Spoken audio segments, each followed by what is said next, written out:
Palestinians hate us Israelis so much, it is not because we stole their land. Until they started a war against us in 1947, not 1 square inch of Arab land was stolen.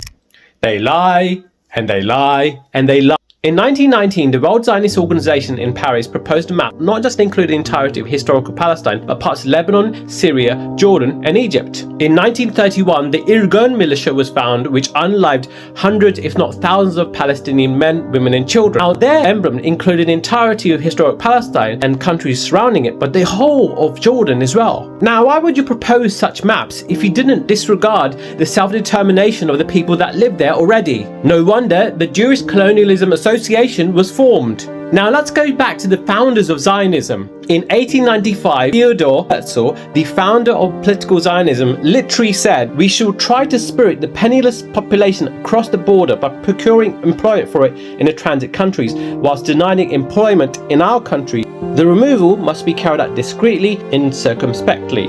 Ben-Gurion, the future Prime Minister of Israel, said, "If I were an Arab leader, I would never sign an agreement with Israel. It is normal. We have taken their country.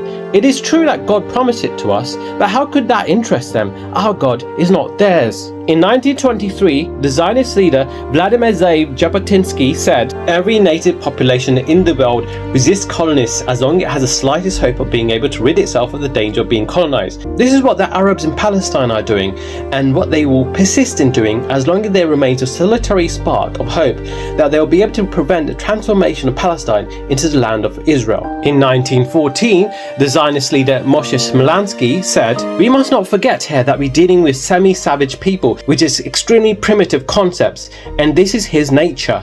Now, all of this happened prior to 1947, so how are you going to gaslight us and revise history in saying that those that resisted colonization were the ones that started the war? It doesn't make any sense unless you feel entitled to the land, unless you feel like you have some ethno-supremacist project which undermines the very self-determination of the people that are living there. It's an open and shut case.